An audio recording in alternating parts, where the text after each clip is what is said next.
mudane xasan maxamed cali gaafaadhi afayeenka xisbiga talada dalka haya ee kulmiye ayaa sharaxaad ka bixiyay gurmad biyadhaamis ah oo xisbiga kulmiye uu fidiyay bulshada reer Somaliland ee abaartu ku dhufatay ee ku dhaqan deegaanada gobolada bariga Somaliland. harana xukuumadda Somaliland waxay u ilaamisay abaar baxsan bay u ilaamisay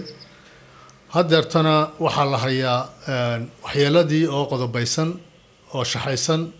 ayaa la hayaa marka hore ilaahay waxaanu ka baryaynaa inuu abaarta ayna ka jabiyo gacanta ilaahay baynu kaga bixi karnaa ilaahay raxmad degdeg ah inuu inoo shubo ayaynu ilaahay ka baryaynaa iyada oo xisbiga kulmiye iyo xukuumaddu ay isku mid yihiin oo gacanta xukuumaddu ay tahay gacantii xisbiga gacanta xisbiguna ay tahay gacanta xukuumadda haddana waxaanu isnii calaamad bal xisbiga ah ka geysta haddii la yiraahdo nabaaraha dhacay waxaanu dirnay 300 oo booyadood oo biyo ah ayaanu dirnay bariga wadanka Somaliland Jamhuuriyadda Somaliland ee abaartu ay waxyeelaysay waxaanuna ugu talagalay dhulkii loo qaxay ee dadku ay u qaxeen ama ay u hayaameen ee xoogayga roobkay uga daay ayaa loogu talagalay waxa ay qayb ka tahay dadaalka xukuumaddu ugu jirto inay wax gaarsiiso dadka ku tabaalaysan bariga wadanka ku tabaalaysan dawladdu waxay ku jirtaa qorshe ballaaran oo maxaan ku raahdaa ay ku hawlgelinayso xubnaha wasaaradaha in wasaaraddu waliba wixii ay ku baagan tahay ay ka geysato haday tahay caafimaadka dadka haday tahay caafimaadka xoolaha haday tahay hay'adaha u qaabilsan maxaan ku raahdaa gurmadka degdega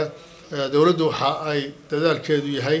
inay wax laale wixii gurmada ay iyadu hoggaanka ay u qabato afayeenka xisbiga kulmiye xasan gaafaadhi ayaa dul istaagay in bulshada Somaliland ay waajib ku tahay inay gurmad bini'aadanimo u fidiyaan walaalahooda ay abaartu saameysay bulshada reer Somaliland ee ganacsatada aan leeyahay maanta sakadiini iyo waxtarkiiniba waa loo baahan yahay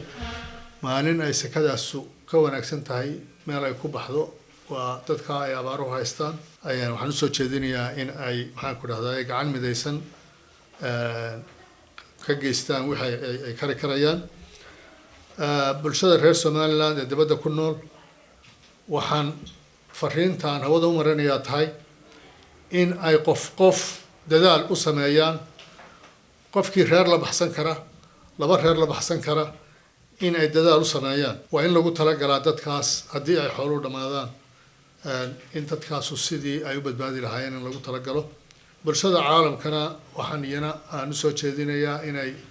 waa gaaray dhawaaqo inay iyaguna ay si degdeg ah ay uga soo jawaabaan wixii ay tarayaan ummadda tabaalaysan ay tarayaan Ridwaan Caydid Ismaaciil Akiid telefishinka qaranka Jamhuuriyadda Somaliland magaalada Hargeysa.